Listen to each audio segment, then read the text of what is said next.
আসসালামু আলাইকুম। পদার্থবিজ্ঞান দ্বিতীয় পত্র পরীক্ষা যেটা ২০২৬ সালে হয়েছে, এইটার সৃজনশীলের সমাধান করব আমরা আজকে। তো প্রশ্নটা বেশ সহজ ছিল। সো চলুন আমরা প্রশ্নগুলো একটা, একটা করে সলভ করতে শুরু করি। প্রথম যে প্রশ্নটা এটা আসছে তাপগতিবিদ্যা অধ্যায় থেকে। সো এখানে একটা কার্নোট চক্রের পিভি ডায়াগ্রাম দেওয়া আছে, চাপ বনাম আয়তনের গ্রাফ এবং সবকিছু এসআই ইউনিটে দেওয়া আছে। তাহলে প্রথমে এখানে আদি আয়তন দেওয়া আছে 3 × 10⁻³ কিউবিক মিটার। আদি তাপমাত্রা T1 দেওয়া আছে 550 কেলভিন, আর এখানে শেষ তাপমাত্রা দেওয়া আছে 330 কেলভিন। আর 8.31 দেওয়া আছে 8.314 এর জায়গায় V2/V1, মানে এখানে যে আয়তন দুইটার রেশিও বা অনুপাত V1 V2, সেখানে দেওয়া আছে V2/V1 2/1। তার মানে আয়তন এখানে A থেকে B তে আয়তনটা দ্বিগুণ হয়ে যায়। গামা 1.4 এবং 1 মোল গ্যাস নিয়ে কাজ করা হচ্ছে। তাহলে প্রথমে গ নাম্বারে বলছে সি বিন্দুতে কার্যকারী পদার্থের আয়তন নির্ণয় করো। তাহলে বি থেকে সিতে যখন যাব তখন সি বিন্দুতে যে আয়তন কত হবে সেটা নির্ণয় করতে বলা হয়েছে। তাহলে সি বিন্দুতে যখন আমরা আয়তনটা নির্ণয় করব, জিনিসটা খুবই সিম্পল। দেখেন, বি থেকে সিতে যখন আপনি যাচ্ছেন, বি বিন্দুতে আপনার যদি আয়তনটা হয় V2, সি বিন্দুতে আপনার আয়তন হচ্ছে V3। তাহলে এখন বি বিন্দুতে আপনার তাপমাত্রা কত? T1। তাহলে T1 V2 গামা-1 ইকুয়ালস টু, এখানে সি বিন্দুতে তাপমাত্রা কত? T2। তাহলে T2 V3 গামা-1। তাহলে এখান থেকে আমাদের বের করতে হবে V3। So V3 gamma equals to T1/T2 V2 gamma. তাহলে V3 ইকুয়ালস টু যেটা হবে T1/T2 1/gamma-1 ইন্টু V2। তাহলে T1 কত? T1 550, T2 কত? 330। 1/gamma-1, গামার ভ্যালু কত? 1.4 দেওয়া আছে, তাহলে 1.4 - 1। আর V2 শেষ আয়তন কত? সরি, V2 আর যে আয়তনটা, দেখেন একটা জিনিস খেয়াল করি, V2/V1 সমান 2/1 না? তাহলে V2/V1 যদি 2/1 হয়, তাহলে V2 সমান 2V1। এখন V1 দেওয়া 3 × 10⁻³ 2 × 3 × 10⁻³, তার মানে 6 × 10⁻³ কিউবিক মিটার। তাহলে আমরা এখানে পাবো 6 × 10⁻³ 6 × 10⁻³ কিউবিক মিটার। আলটিমেটলি যেটা আমরা পাচ্ছি সেটা হচ্ছে 550/330। এটার উপরে পাওয়ার দিব আমরা 1/0.4 multiply 6 power -3। So 0.0215 cubic metre, 0.0215 cubic metre. এটা হচ্ছে আমাদের তাহলে V3-তে এসে যে ভলিউম বা আয়তন সেটা। সো আমরা V3 এর ভলিউম বা আয়তন এখান থেকে পেয়ে গেলাম। এটা ছিল আমাদের তাহলে গ নাম্বারের যে অ্যান্সার, সেটার ডিটেইলস আলোচনা। তাহলে গ পেয়ে গেছি। এইবার আমরা ঘয়ের আলোচনায় চলে যাই, চলেন। ঘয়ের আলোচনা হচ্ছে এবি এবং বিসি পর্যায়ে কৃত কাজ সমান হবে কিনা গাণিতিকভাবে যাচাই করতে বলা হয়েছে। তাহলে ঘ নাম্বারে WAB, এবি হচ্ছে সমষ্ণ প্রসারণ, এ থেকে বিতে কি হচ্ছে? সমষ্ণ প্রসারণ। তাহলে nRT1 ln V2/V1। এন হচ্ছে 1 মোল, আর হচ্ছে 8.31 এখানে দেওয়া। খেয়াল করেন, আমি কিন্তু 8.314 লিখছি না, কারণ প্রশ্নে 8.31 লেখা আছে। সো T1 হচ্ছে 550 কেলভিন লন V2/V1, V2/V1 সরাসরি 2/1 দেওয়া আছে, এর জন্য ডিরেক্টলি আমি 2 বসিয়ে দিলাম, ঠিক আছে? So 8.31 into 550 into loan 2, 3168.03। 3168.03 joule. তাহলে এটা এবি পথেকৃত কাজ। এবার বিসি পথেকৃত কাজ যখন বের করব, ডাব্লিউবিসি, দেখেন বিসি পথেকৃত কাজ এটা কিন্তু রুদ্ধতাপীয় প্রসারণ। রুদ্ধতাপীয় প্রসারণে কৃত কাজ N R divided by gamma minus 1 T1 minus T2। তাহলে এন হচ্ছে 1 মোল, আর 8.31, গামা 1.4 মাইনাস 1, T1 550, T2 330। তাহলে এখান থেকে যেটা পাবো 8.31 ডিভাইডেড বাই 0.4 ইন্টু 220, 4570.5, 4570.5 জুল। তাহলে এই যে দেখেন ডাব্লিউএবি এবং ডাব্লিউবিসি এই দুটো কিন্তু আমরা অ্যাকচুয়ালি পেয়ে গেলাম। তাহলে এই যে 1 নাম্বার প্রশ্ন যেটা, সেই প্রশ্ন অনুযায়ী এবি এবং বিসি পর্যায়ে কৃতকাজ কি সমান হচ্ছে? আমাদের কিন্তু এবি এবং বিসিতে যে কৃতকাজ এটা সমান হচ্ছে না।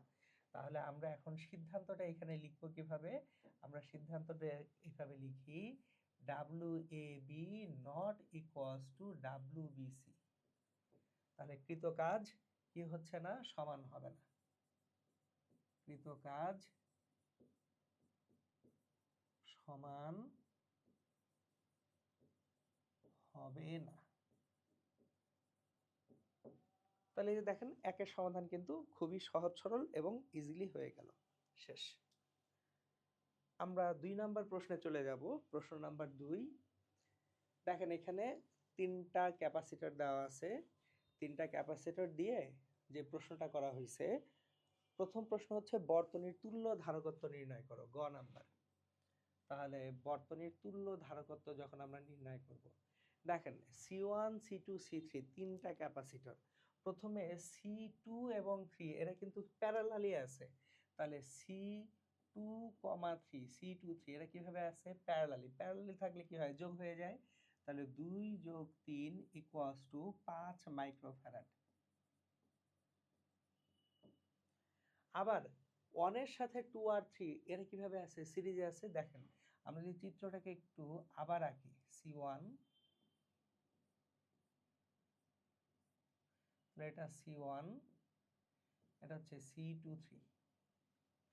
তাহলে আমাদের C1 2 3 equals to 1/C1 plus 1/C2 3 inverse 1। দেখেন 1/CH সমান 1/C1 প্লাস 1/C2 এইভাবে আসে। সো সেখান থেকে কিন্তু এটা সিরিজের বেলায়, আমাদের সিরিজের বেলায় সূত্রটা কি ছিল? 1/CS equals to 1/C1 plus 1/C2 plus এইভাবে যতগুলো আছে 1/CN। তাহলে সেখান থেকে CH সমান লেখা যায় 1/C1 প্লাস 1/C2 এইভাবে 1/CN ইনভার্স 1। সেটা কিন্তু আমি লিখছি, বুঝতে পারছেন? তাহলে এখন এখান থেকে 1/C1 1/1 প্লাস 1/5 ইনভার্স 1। তাহলে এখানে নিচে 5 উপরে 6 ইনভার্স 1 মানে 5/6 মাইক্রোফ্যারাড। তাহলে আমাদের যে তুল্য ধারকত্ব আছে সেটা 5/6 মাইক্রোফ্যারাড হবে। তাহলে আমরা এটাও পেয়ে গেলাম। তুল্য ধারকত্ব কত হবে সেটা কিন্তু আমাদের বের করতে কোনো ঝামেলা হলো না। খুব সহজ কোশ্চেন, গ নাম্বার। এবার ঘ নাম্বারে বলছে C1 এবং C2 ধারকদ্বয়ের মধ্যে কোনটিতে সঞ্চিত শক্তি অধিক, গাণিতিকভাবে ব্যাখ্যা করো। তাহলে দুটো ধারকের মধ্যে কোথায় সঞ্চিত শক্তি অধিক হবে গাণিতিকভাবে ব্যাখ্যা করতে বলা হয়েছে। আমি এই ব্যাখ্যাটা করার জন্য আগে যে কাজটা করব, চিত্রটা আরেকবার আঁকি। চলে, এইখানে আমি চিত্রটা আরেকবার আঁকবো, এটা আপনাদের বোঝার সুবিধার্থে।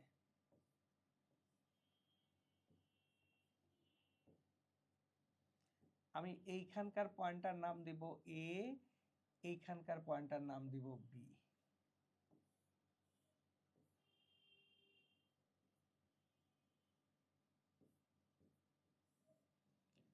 এখানে আমাদের যে কোষটা আছে 12 ভোল্টের প্লাস মাইনাস, এটা C1, এটা C2, এটা C3।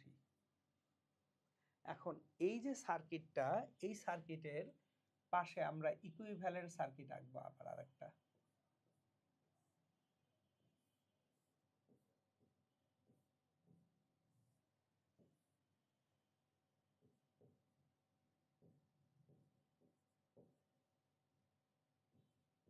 C1, C2, 3, A, B। এখন খেয়াল করি আমাদের যে তুল্য ধারকত্বটা আছে, সেই তুল্য ধারকত্বটা কত ছিল? সি ইকুইভ্যালেন্ট সেটা ছিল আমাদের 5/6, তুল্য ধারকত্ব 5/6 মাইক্রোফ্যারাড। তাহলে তুল্য ধারকে যে চার্জ জমা থাকে সমান পরিমাণ চার্জ সিরিজে থাকা প্রত্যেকটা ধারকে জমা থাকে। তাহলে আমাদের আরেকটা চিত্র এঁকে ফেলি। 3 নাম্বার চিত্রটা আমি আঁকবো।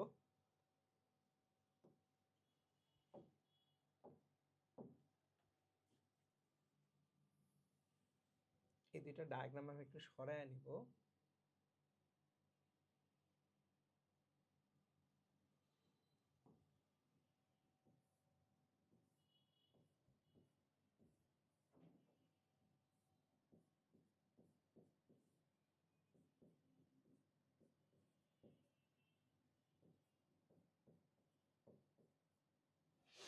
এখন দেখেন তুল্য ধারকে যে চার্জ জমা থাকবে, এইখানে যে চার্জ জমা থাকবে এই কিউ চার্জই কিন্তু এখানে এখানে জমা থাকবে। তাহলে প্রথমে কিউ চার্জটা বের করি। কিউ কত? তাহলে কিউ সমান C123 ইন্টু ভি। তাহলে C123 5/6 মাইক্রোফ্যারাড 10⁻⁶ ইন্টু ভি হচ্ছে 12। তাহলে এটা হচ্ছে 6 দুগুণা 12, 5 দুগুণা 10 মাইক্রোকুলম চার্জ জমা থাকবে হচ্ছে আমাদের তুল্য ধারকটায়। তাহলে 10 মাইক্রোকুলম চার্জ জমা থাকা মানে হচ্ছে এইখানেও দুইটা ধারকেই 10 মাইক্রোকুলম চার্জ করে জমা থাকা। এখন তাহলে আমরা একটু দেখি এ বি এর অ্যাক্রসে যে ভোল্টেজটা আছে সেই ভিএবি কত, আর C1 এর অ্যাক্রসে ভোল্টেজ V1টা কত। চলেন এ বি এর অ্যাক্রসে ভোল্টেজ ভিএবি সমান কিউ সমান ছিল সিভি, আর তাহলে ভি সমান কি হবে দেখেন, কিউ সমান যদি সিভি হয় ভিএবি সমান কিউ ডিভাইডেড বাই C23। তাহলে কিউ হচ্ছে 10 মাইক্রোফ্যারাড 10 মাইক্রোকুলম ইন্টু 10⁻⁶। C23 কত? আমাদের C23 যেটা আছে সেটা হচ্ছে 5, আমাদের C23 হচ্ছে জাস্ট 5 মাইক্রোফ্যারাড। তাহলে 2 ভোল্ট হবে ভিএবি। তাহলে এখানে ভিএবি হচ্ছে 2 ভোল্ট। তাহলে V1, এই যে C1 ধারকটা আছে এটার দুই প্রান্তের বিভব পার্থক্য V1, আর এখানে বিভব পার্থক্য ভিএবি। ভিএবি 2 ভোল্ট আর V1 কত? V1 হচ্ছে তাহলে 12 - 2 10 ভোল্ট। খেয়াল করেন এখানে টোটাল 12 ভোল্ট আছে, এখানে যদি 2 ভোল্ট ব্যয় হয় বাকি 10 ভোল্ট এখানে ব্যয় হবে। কাজ শেষ। আমরা তাহলে এখন এনার্জি বের করে ফেলতে পারবো। চলুন এনার্জি বের করে ফেলি। আমাদের এখন কাজ হচ্ছে এনার্জি বের করা। তাহলে আমাদের যে এনার্জিটা বের হবে C1 ধারকের E1 equals to half C1 V1 square. তাহলে হাফ ইন্টু C1 হচ্ছে আমাদের 1 মাইক্রোফ্যারাড, 1 ইন্টু 10⁻⁶, আর V1 স্কয়ার মানে 100 এত জুল। তাহলে এটা হচ্ছে 50 ইন্টু 10⁻⁶ জুল। আর E3 দেখেন C1 এবং C3 ধারকদ্বয়ের মধ্যে কোনটাতে সঞ্চিত শক্তি বেশি হবে। E3 equals to half into C3 VAB whole square. তাহলে হাফ ইন্টু C3টা আমাদের কত আছে 3 মাইক্রোফ্যারাড, 3 ইন্টু 10⁻⁶, ইন্টু এখানে VAB যেটা VAB বেরিয়েছে 2 ভোল্ট, 2 স্কয়ার মানে 4। তাহলে আমাদের এখানে যেটা পাবো সেটা হচ্ছে 4কে 2 দিয়ে ভাগ করলে 2, 3 দুগুণা 6। তাহলে অবভিয়াসলি যেটা দেখা যাচ্ছে আমাদের আসলে এখানে C1 যে ধারকটা আছে 1 মাইক্রোফ্যারাডের যে ধারক, এইটাই সঞ্চিত শক্তি E1টা অনেক বেশি। তাহলে কোনটাতে সঞ্চিত শক্তি বেশি? C1 ধারকে। এটার সঞ্চিত শক্তি C3 ধারক অপেক্ষা অনেক বেশি, E1 গ্রেটার দ্যান E3। তাহলে এই যে হয়ে গেল, দেখেন মানে এটাও কিন্তু খুব বেশি কঠিন কোশ্চেন ছিল না।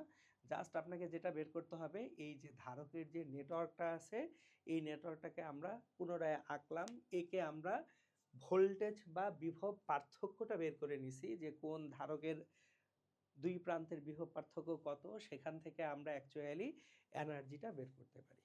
তাহলে এটা হয়ে গেল আমাদের প্রশ্ন 2 এর একদম বিস্তারিত আলোচনা। 3 নম্বর প্রশ্ন আধুনিক পদার্থবিজ্ঞানের 3 নম্বর প্রশ্ন এটা হচ্ছে আমাদের পরমাণুর গঠন ও নিউক্লিয়ার পদার্থবিজ্ঞান থেকে আসা। খুবই সিম্পল কোশ্চেন। দেখেন একটি তেজস্ক্রিয় মৌলের অর্ধায়ু দেওয়া আছে 3.8 দিন। তাহলে অর্ধায়ু টি হাফ 3.8 দিন দেওয়া।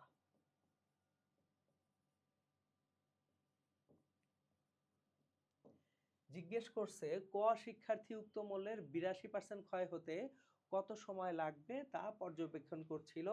খ শিক্ষার্থী বলল 18 দিন পর মৌলটির অবশিষ্ট ভর প্রাথমিক ভরের 1/25 অংশ। প্রথম কোশ্চেন, ক শিক্ষার্থীর পর্যবেক্ষণ নির্ণয় করো। তাহলে ক শিক্ষার্থী 82% ক্ষয় হতে কত সময় লাগবে সেটা দেখতেছিল।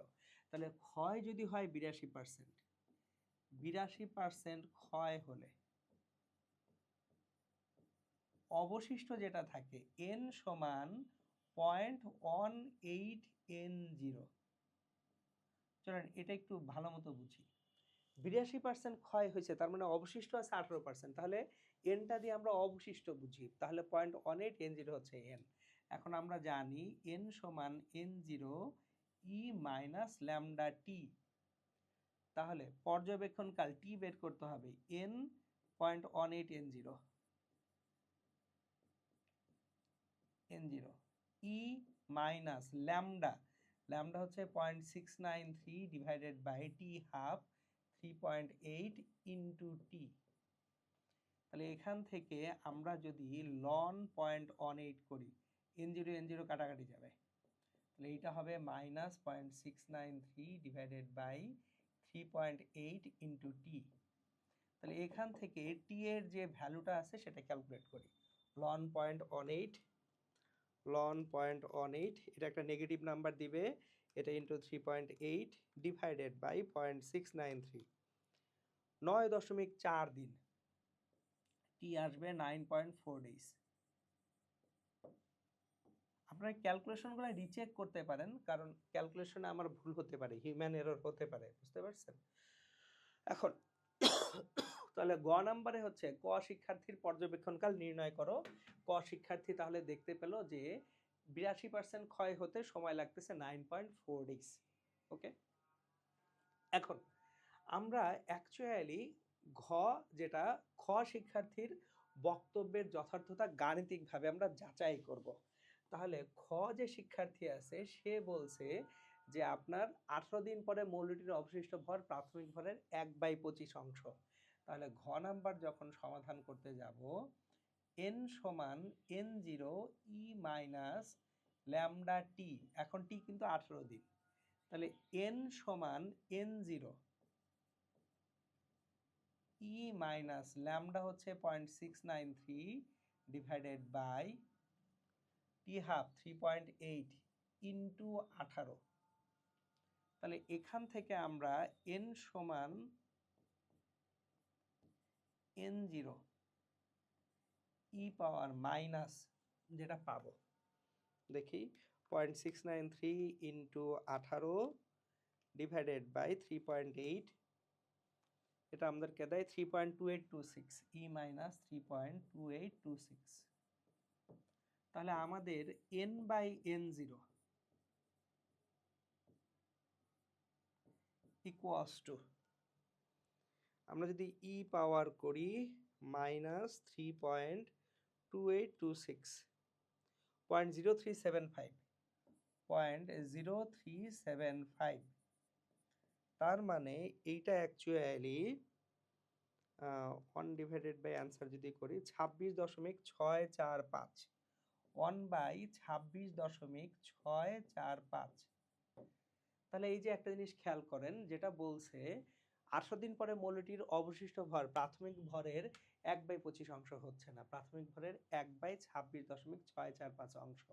তাহলে খ শিক্ষকের যে খ শিক্ষার্থীর যে মন্তব্য, এই খ শিক্ষার্থীর বক্তব্য গাণিতিকভাবে শুদ্ধ নয়।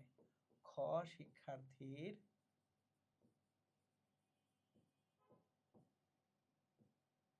বক্তব্য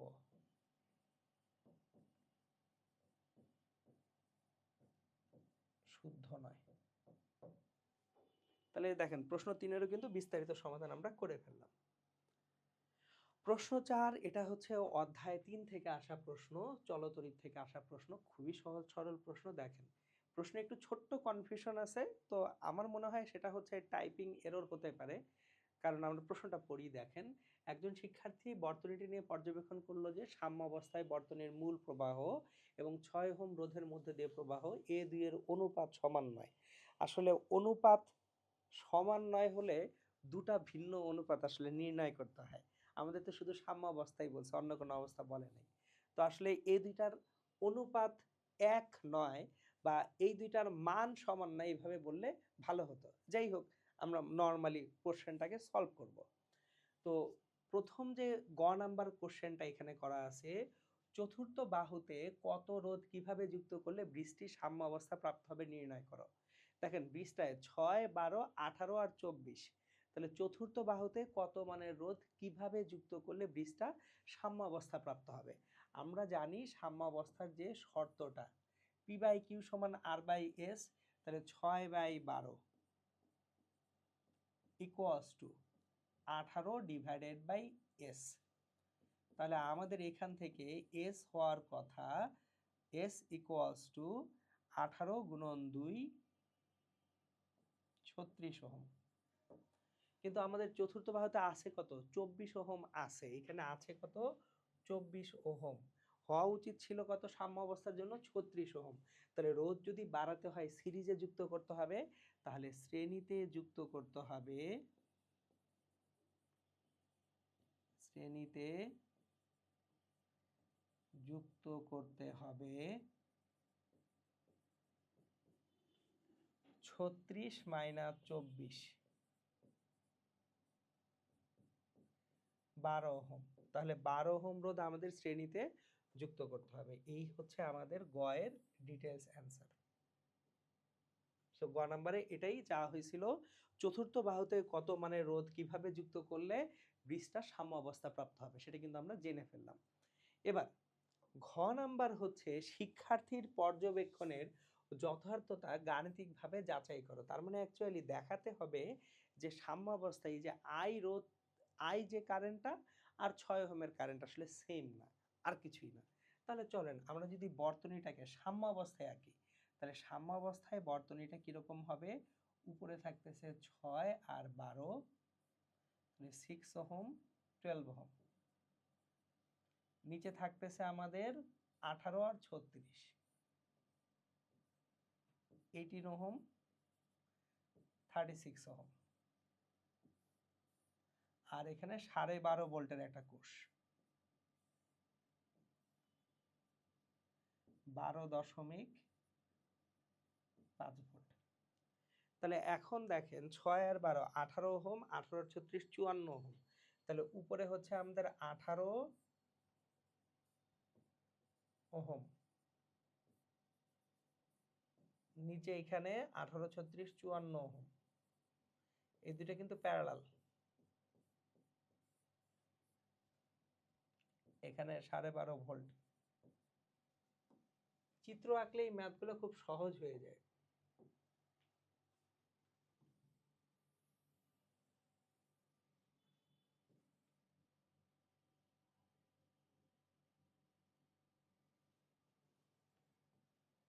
এবার 18 এবং 54 এই দুটো আছে কিভাবে, প্যারালালি। তাহলে 18 ইন্টু 54 ডিভাইডেড বাই 18 প্লাস 54, 13.5। এখানে তাহলে তুল্য রোধটা হচ্ছে 13.5 ওহম।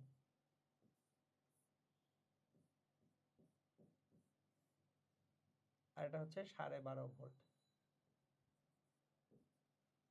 তাহলে এখানে আমাদের যে কারেন্টটা আছে, আই কারেন্টটা, এটা হচ্ছে আই, এটা হচ্ছে আই, এটা হচ্ছে আই।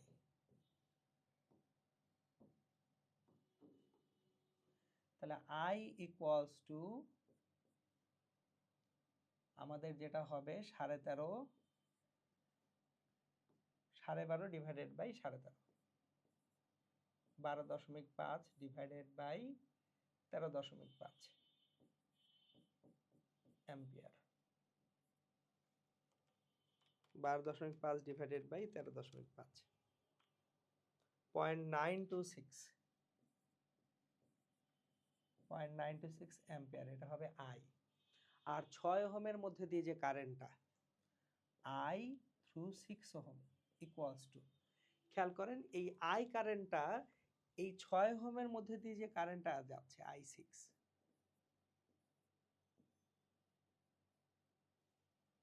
এই I6 কারেন্টটা আমাদেরকে বের করতে হবে। তাহলে I6 যে কারেন্ট আমরা বের করব এখানে, এই I6টা অ্যাকচুয়ালি 18 ওহমের মধ্যে দিয়ে কারেন্টটা। তাহলে I6 সমান হচ্ছে 18 ওহমের দুই প্রান্তের প্রান্তিক বিভব পার্থক্য 12.5 ভোল্ট। তাহলে 18 ডিভাইডেড বাই 12.5, সরি উল্টা লিখতেছি আমি। তাহলে এটাকে ঠিকঠাক মতো করে যদি লিখি আমরা, I6 ইকুয়ালস টু যেটা হবে I6 12.5 ডিভাইডেড বাই 18, ভোল্টেজকে তো আমার রোধ দিয়ে ভাগ করতে হবে ampere.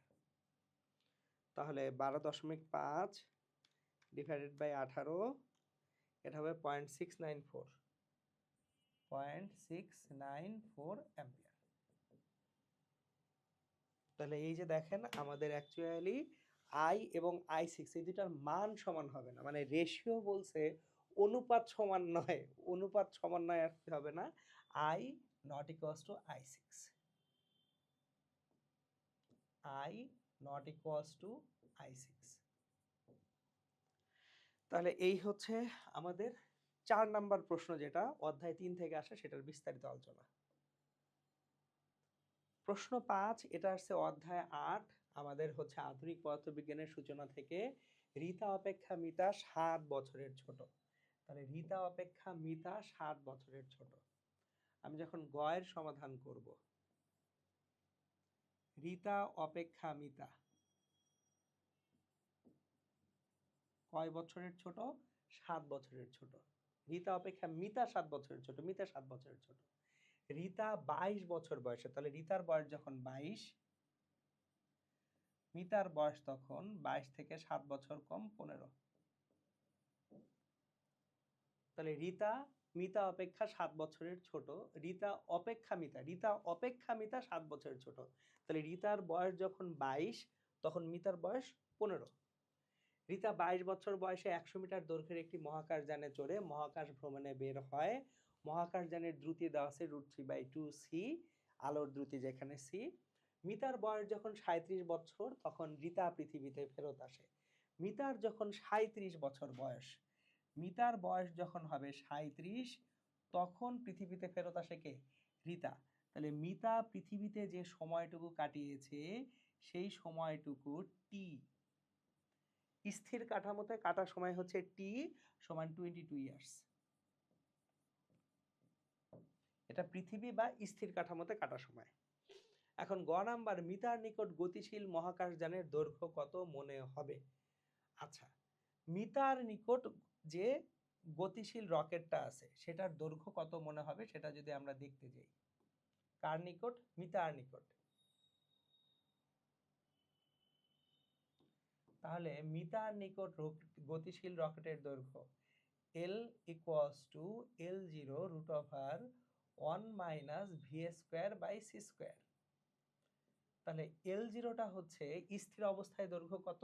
100 metre, 100 √1 1 minus V square by C square √3/2 C whole square. তাহলে 100 ইন্টু √1 মাইনাস 3/4 সি স্কোয়ার। তাহলে 100, আচ্ছা সি স্কোয়ার তো কাটাকাটি যায়, আমি এখানে ভুল করতেছি। দেখেন √3/2, আমাদের এখানে তো √3/2 সি, নিচে একটা সি আছে, তাহলে L0 হচ্ছে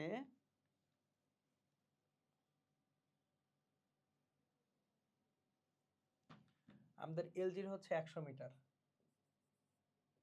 √1 minus V square by C square 3/4 C square divided by C square. দেখেন ভুলটা করতেছিলাম একটু আগে, সি স্কোয়ার নিচে একটা আছে, ওটাকে আমি মানে হচ্ছে অমিট করে গেছিলাম ভুলে, √1 মাইনাস 3/4। তাহলে এখানে 100 √1/4, তাহলে এটা হচ্ছে 50 মিটার। তাহলে মিতা পৃথিবীতে বসে গতিশীল রকেটের যে দৈর্ঘ্য মাপবে, রিতা তো গতিশীল রকেটের ভিতরে, গতিশীল রকেটের ভেতর থেকে সে রকেটের দৈর্ঘ্য 100 মিটারে মাপবে রিতা, কিন্তু মিতা তো পৃথিবীতে বসে আছে, তাহলে মিতার নিকট গতিশীল মহাকাশযানের দৈর্ঘ্য মনে হবে 20 মিটার। ওকে, এখন দেখেন মিতার বয়স যখন 37, তখন রিতা পৃথিবীতে ফেরত আসছে। জিজ্ঞেস করা হয়েছে ভ্রমণ শেষে রিতা ও মিতার বয়স একই হবে কিনা, গাণিতিকভাবে বিশ্লেষণ করো। তাহলে আমাদের এই ঘ নাম্বার যখন শুরু করব আমরা, ভ্রমণের শুরুতে ভ্রমণের শুরুতে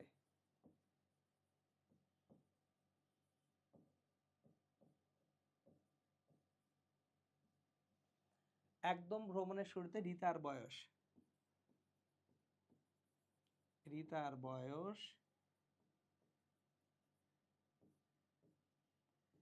ইকুয়ালস টু 22 বছর। ভ্রমণের শুরুতে রিতার বয়স কত বছর? 22 বছর। এখন ভ্রমণের শুরুতে মিতার বয়স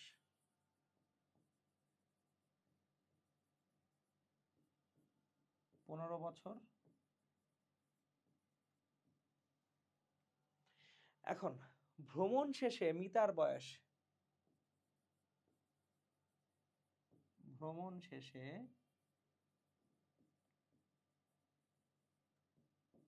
মিতার বয়স 37 বছর। তাহলে পৃথিবীতে সময় টি ইকুয়ালস টু 37 মাইনাস 15, 22 বছর পৃথিবীতে কাটছে, মিতার কাছে মনে হয়েছে সময় গেছে 22 বছর। তাহলে রকেটের মধ্যে কতটুকু সময় কাটছে? রকেটের কাঠামোতে সময় কত? রকেটের কাঠামোতে সময় এইটা কত?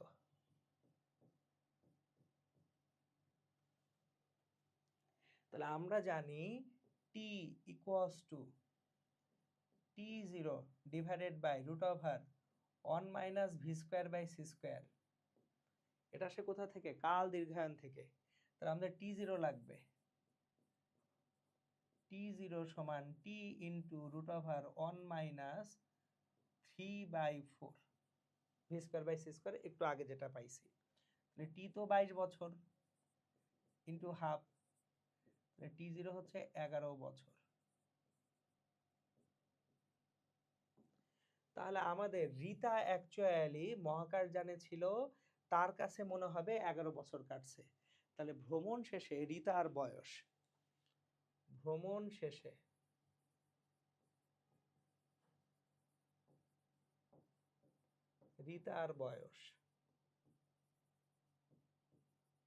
ইকুয়ালস টু, ভ্রমণের শুরুতে রিতার বয়স কত ছিল? 22 বছর, এবং সে মহাকাশযানে কাটাইছে 11 বছর। তাহলে 22 যোগ 11 33 বছর। তাহলে ভ্রমণ শেষে রিতা উল্টা ছোট হয়ে গেছে। তাহলে ভ্রমণের শেষে রিতা যদি ছোট হয়ে যায়, তার মানে দুজনের বয়স কি হবে না, সমান হবে না। তাহলে সিদ্ধান্তটা আমরা যেটা দিব সেটা হচ্ছে দুজনের বয়স কি হবে না, সমান হবে না। রিতা ও মিতার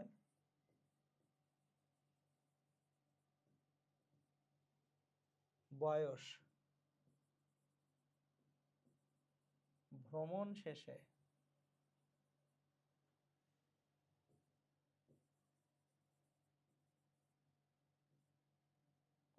একই হবে না।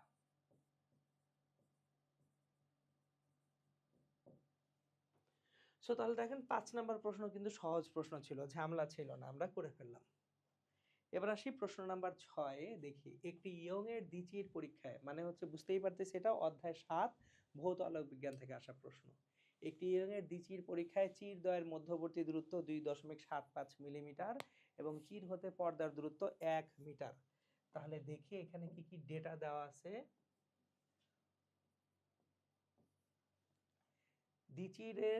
দ্বিচির পরীক্ষায় চির দ্বয়ের মধ্যবর্তী দূরত্ব 2.75 মিলিমিটার।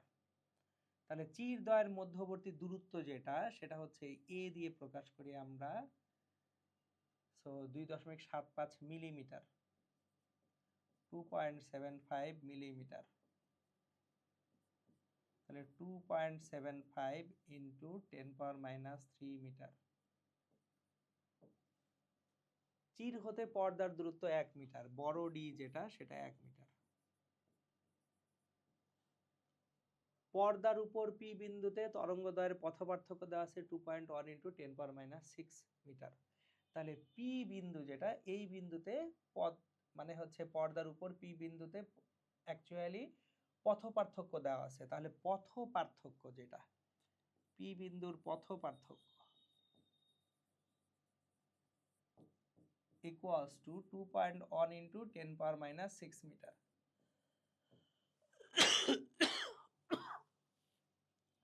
ব্যবহৃত আলোর তরঙ্গ দৈর্ঘ্য ল্যামডা দেওয়া আছে 5800 অ্যাংস্ট্রম। তার মানে 5800 ইন্টু 10⁻⁻10 মিটার। এই তথ্যগুলো দেওয়া। এখন ডোরা প্রস্থ শুরুতে নির্ণয় করতে বলছে। তাহলে ডোরা ব্যবধান এবং ডোরা প্রস্থ আমরা জানি। ডোরা প্রস্থ ইকুয়ালস টু ডোরা ব্যবধান ডিভাইডেড বাই 2। ডোরা ব্যবধানের অর্ধেক হয় হচ্ছে ডোরা প্রস্থ। তাহলে ডোরা ব্যবধান del X by 2। Del X হচ্ছে lambda D divided by A. তাহলে ল্যামডা ডি বাই 2 আছে। এখন ল্যামডা 5800 অ্যাংস্ট্রম, 5800 ইন্টু 10⁻⁻10। ডি হচ্ছে 1 মিটার, 2 ইন্টু এ হচ্ছে 2.75 ইন্টু 10⁻⁻3।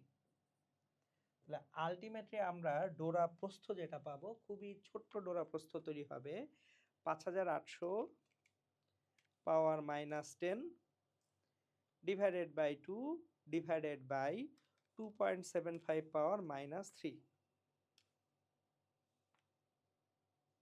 1.054 ইন্টু 10⁻⁴। 1.054 into 10⁻⁴ metre. এটা হবে আমাদের ডোরা প্রস্থ। হয়ে গেল। সো গ নাম্বার দেখেন সহজ ছিল। এখন আমাদের ঘ নাম্বারে জিজ্ঞেস করছে পি বিন্দুতে কোন ধরনের ব্যতিচার সৃষ্টি হবে, গাণিতিক বিশ্লেষণের মাধ্যমে মতামত দাও। তাহলে যদি গঠনমূলক ব্যতিচার হয়, গঠনমূলক ব্যতিচার হলে পথ পার্থক্য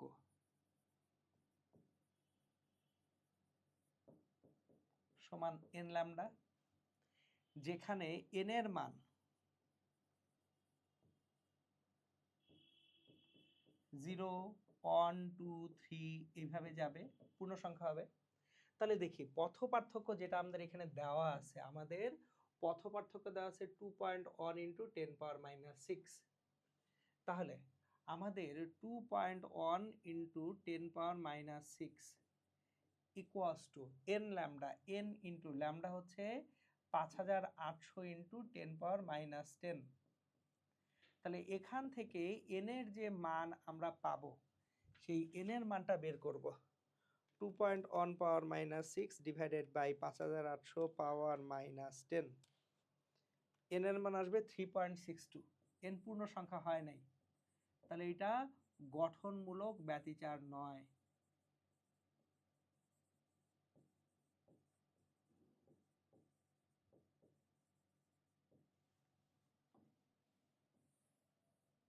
ওকে, তাহলে গঠনমূলক ব্যতিচার হচ্ছে না। এবার আসি, যদি ধনসাত্মক ব্যতিচার হয় তাহলে ধনসাত্মক ব্যতিচার হলে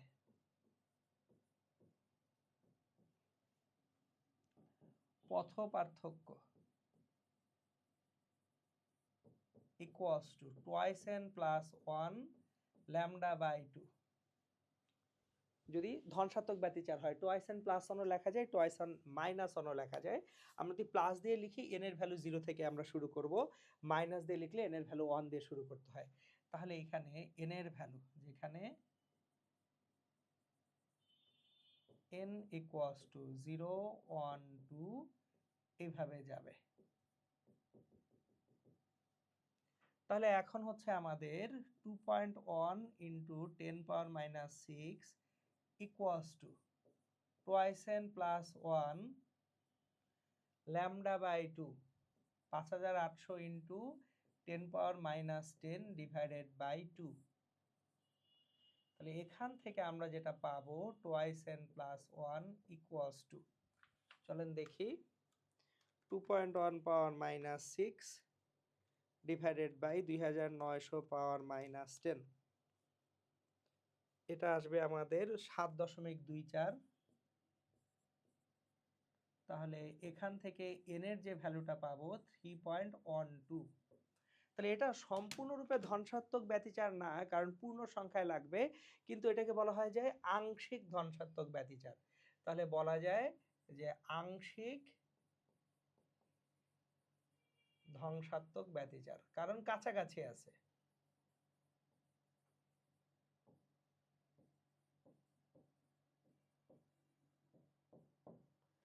তাহলে এই ছিল হচ্ছে প্রশ্ন নাম্বার 6 অধ্যায় 7 থেকে আসা। দেখেন সহজ সরল প্রশ্ন। এরপর আসি প্রশ্ন 7-এ।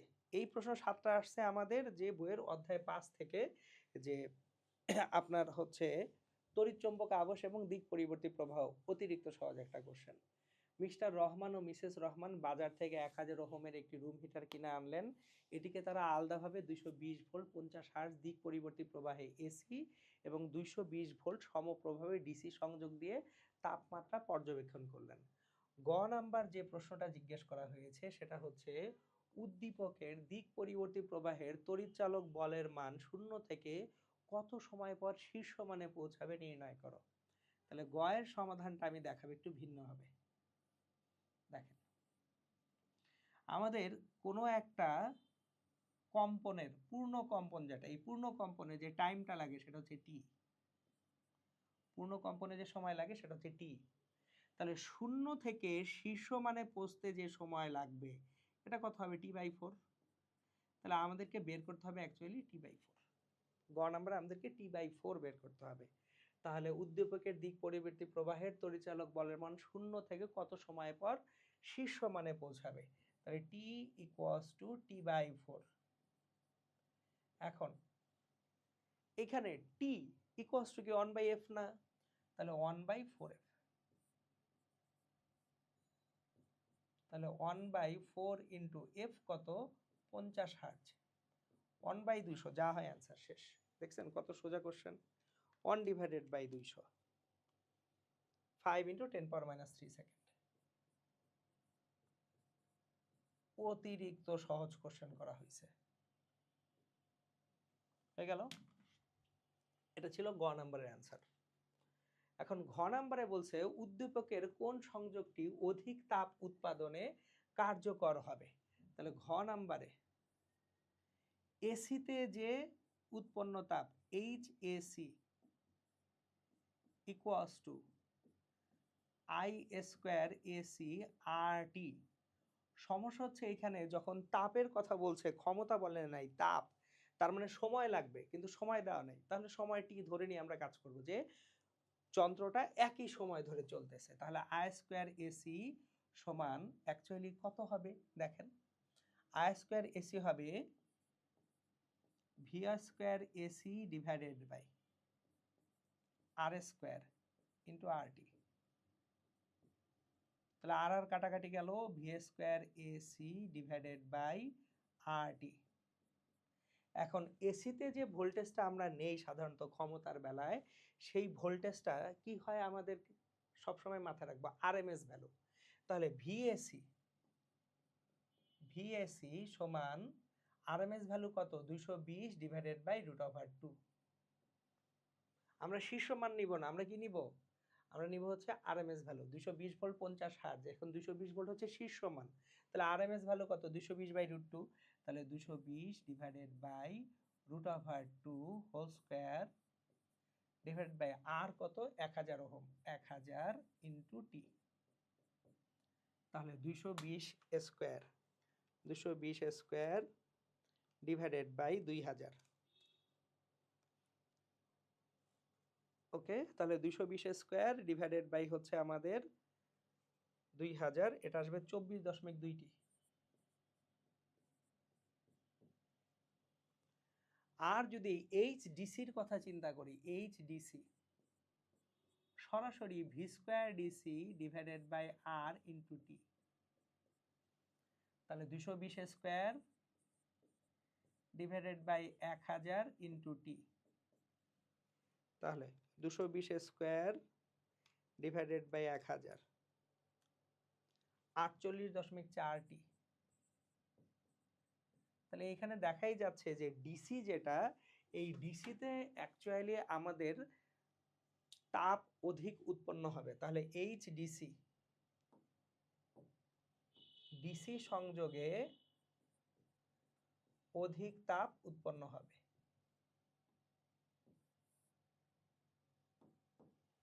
কাজ হয়ে গেল। এটা হচ্ছে প্রশ্ন 7। প্রশ্ন যে 8, এখানে আমাদের হচ্ছে এই যে প্রশ্নটা করা হয়েছে, 3টা সুইচ দেওয়া আছে, 3টা সুইচ দিয়ে বলছে চিত্রে পিকিউ আর 3টি সুইচ এবং একটি বাল্ব ওয়াই সহযোগে একটি বর্তনী দেখানো হয়েছে, উদ্দীপকের বর্তনীর সত্যক সারণী লেখো। তাহলে এখানে গ নাম্বারে সত্যক সারণী যদি আমরা লিখি, সত্যক সারণী যদি লিখি, আমরা যেটা করব P Q R Y, P Q R Y, যেহেতু 3টা স্টেট আছে সুইচের,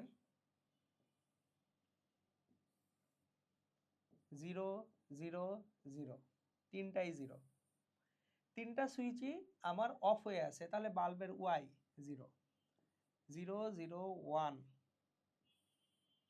তাও 0। অ্যাকচুয়ালি একটু খেয়াল করে দেখেন, 3টা সুইচ অন হলে ওয়াই অন হবে, তাহলে শুধুমাত্র একটা স্টেটেই ওয়াই অন হবে। 0 1 0 0 দিবে, 0 1 1, তাও 0 1 0 0, সেটাও 0 1 0 1 0 দিবে। দেখেন টোটাল 8টা স্টেট, 1 2 3 4 5 6 হয়ে গেছে। 1 1 0, সেটাও 0 দিবে, শুধুমাত্র অন অন অন আমাকে 1 দিবে। তাহলে এটা হচ্ছে আমাদের সত্যক সারণী। কাজ শেষ। যে 3টাই যদি সুইচ অন হয়, তাহলে এইখানে আমাদের ওয়াইটা আউটপুট কত দিবে, 1 দিবে। উদ্দীপকের বর্তনীর সত্যক সারণী লেখো, এই হচ্ছে আমাদের সত্যক সারণী। গ শেষ। ঘ নাম্বার বলছে উদ্দীপকের বাল্বটিকে সুইচের সমান্তরালে সংযোগ দিলে, তাহলে এই বাল্বটাকে যদি আমরা সুইচের সমান্তরালে সংযোগ দেই, তাহলে কোন লজিক গেটের সমতুল্য বর্তনীতে পরিণত হবে। তাহলে বাল্বটাকে আমরা সমান্তরালে সংযোগ যদি দিয়ে দিই, তার মানে সংযোগটা হবে লাইক দিস। এই যে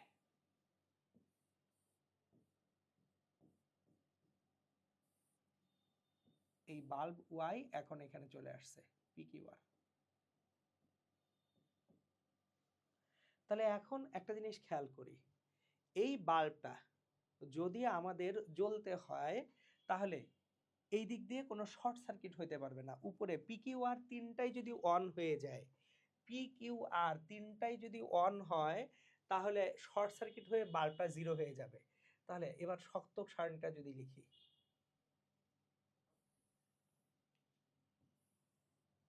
নতুন শক্তক সারণী,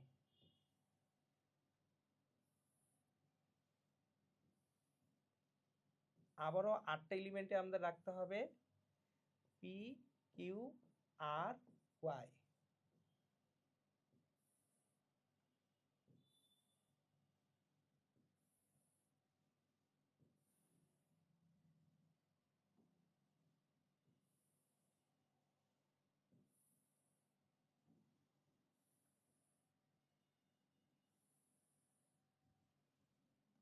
জিরো জিরো জিরো, আমাদের তিনটাই যদি জিরো হয় বাল্ব কত দিবে? অন দিবে।